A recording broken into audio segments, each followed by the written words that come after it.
Yo, it's been another year. Can't believe time's flying.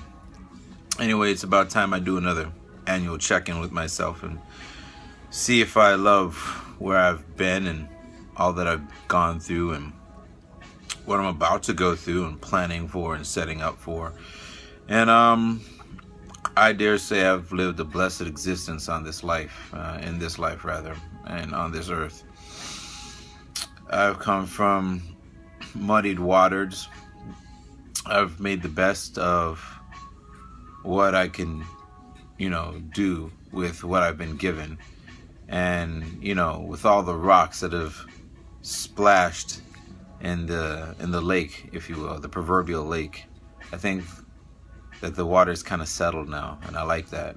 I need calmness and peace in the midst of this transition I've been going through.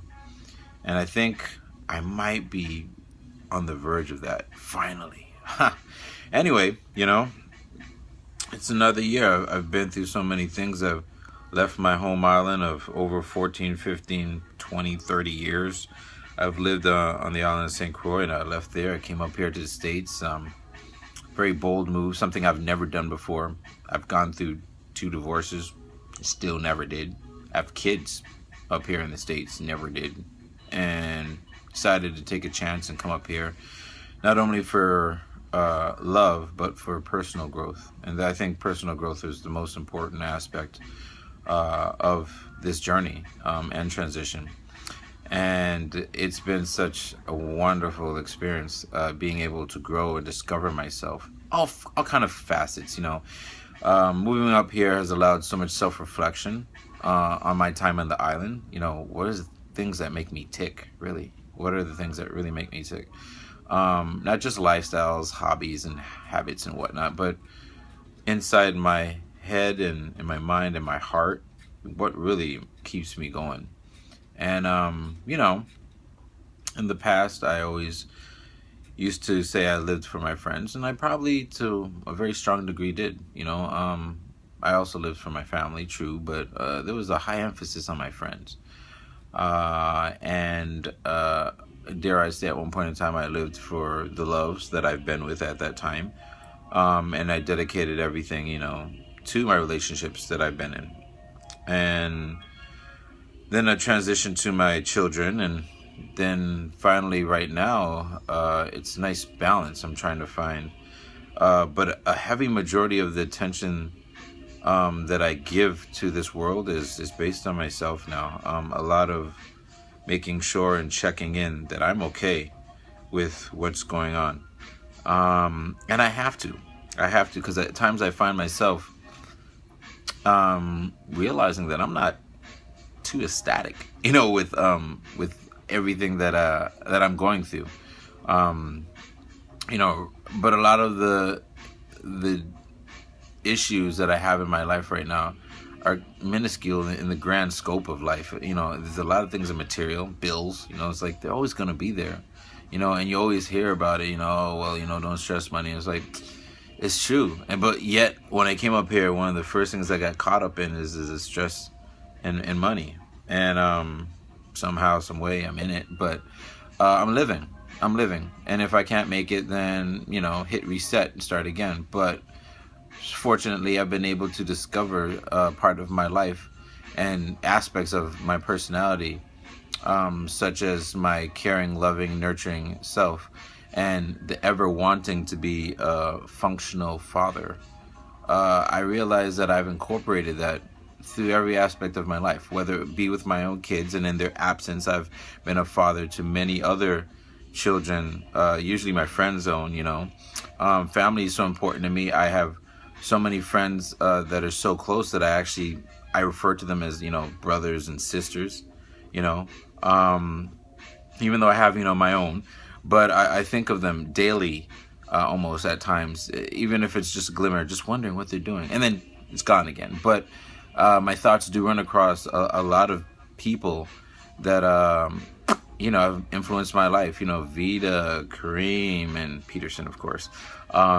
Zap, Roger, Kel, Lyle, Everton, George, of course, Adam, and my father, and my mother, and there's just numerous people that my thoughts run across, and realizing that they've helped shape me to be who I am, past lovers included, who will remain nameless. But most definitely, a lot of people have really played a huge role in my life. And I looked up, to and mentor, as being an underling rather, and I'm, being mentored by them. And I realized that I love certain aspects of people's personalities, and I grow towards that, and party on type thing, and zap, complete, utter brosome there. Love it. The wisdom and the awesome conversations I used to have with my cousin Kel. I love the inspiration that I get from my cousin Digby. Oh, God. I love to see his drive, his mental drive, and his will to pursue his goals, because that pushes me to some degree to pursue my own. Even though I tell other people, yeah, pursue your own goals, and I'm I'm not pursuing them actively, like things that I really, really enduringly love, like my photography and graphic arts. I've kind of taken that to layback, because what I do right now is I've been nurturing my personality that caters to being a father. Well, I carry that into my workspace, apparently. And so nurturing that along with my inner child has allowed me to be an awesome facilitator of special education, and being an assistant and also a children's counselor. So I look after others who don't have that bigger brother or that father figure, and or that mentor, and I love teaching and mentoring them. So I'm catering to aspects of my personality that have been present all throughout my life, and I'm choosing a career path that helps me grow that and still survive with it in terms of getting paid. Yay! But 7 minutes in, I could sit here and I think about what I miss and what really drives me and what makes me happy, and a lot of my thoughts do drift on going back home.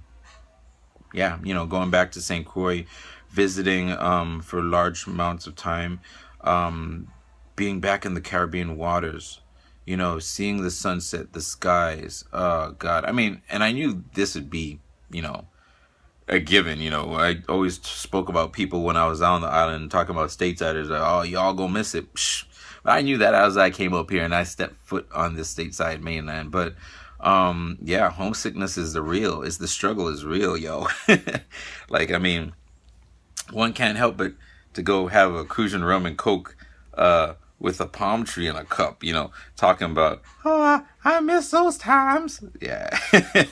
Yeah, I mean, it's real. Having those fond memories stick with me no matter what. Of being able to just chill out and go to Juve or jump up and jazz in the park. I miss hanging with my father, listening to some jazz, sipping on a little brew, and listening to some good music with some good people around me, and feeling safe. Feeling safe is such a big thing. Not worrying about who's around me and am I going to get jumped, and do people care about me, and didn't have a worry about that in the island. Up here, I kind of find myself watching my back. Not as much as I would if I was living in New York and whatnot, but here in California, I live in Fallbrook. It's a small little quaint place per se. It's spread out, but it's a small community, so people kind of really know each other. But even with that being said, I stick to myself. I come from work and I stay home, and I don't really care. I'm a recluse. I don't care to have a social life with others. And I've been trying to figure out the cause for that as well. And I think the underlying root is that I really don't care to have friendships with a lot of people, because I don't know. I don't know how long I'm going to be here. I really don't, truth be told. But, right now, currently I am here. I'm trying to maintain my roots in the islands. I do have, some property and whatnot down there. And, of course, my family and all my friends. And it always gives me that drive and determination to continue doing what I'm doing, but looking at an end goal with, returning back home periodically, at least, to take the edge off. You know what I'm saying? But anyway, for those of you down there living, and I know the struggle is real with WAP and the government and pay and jobs, and just hang in there, make it work, love it, and change it. Damn it all, change it. Because if it needs to be changed, change it to what you want it to be. Find the means, find the people. If you're not strong enough to do it, inspire others who you feel can do it. Most definitely the younger generation. Teach them that they can change, life as it is, and that they can mold it. Because, I mean, someone has to. We can't keep degenerating and breaking down. Let me tell you something. Right now, there's some scary times. Thinking about Trump taking over as president.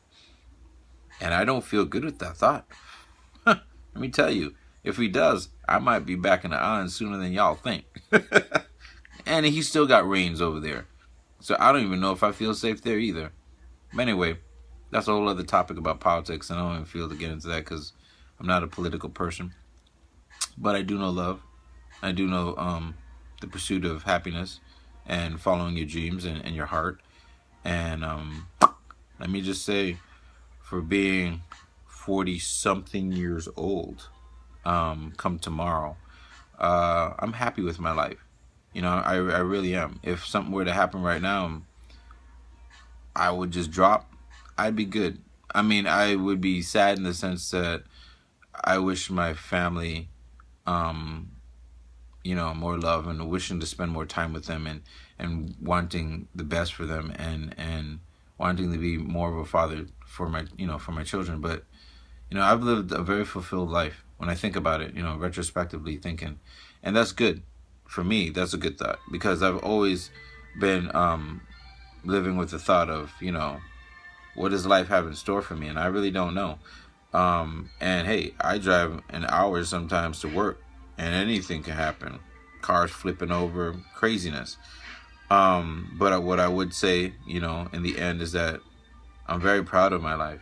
I never thought I'd say that. There was a point in time that I really wasn't happy with my life. Like, really, like looking at my family situation, look at my failed marriages, looking at my very existence. And I was like, yo, I'm not happy with this at all, dude. I mean, I used to put down some drinks, not for the happiness or the contentness or for the sake of just taking a drink. I used to drink to, like, erase that. But now that isn't the case. And I feel good about my life. I really do. And I'm loving the progress that I've made. And again, going on 13 minutes in, I can dare say I can't even express everything in one video, but I would like to leave this message out to everyone. I miss y'all. I care for y'all. I do think of y'all. My ADD having ass. I got much love. Peace.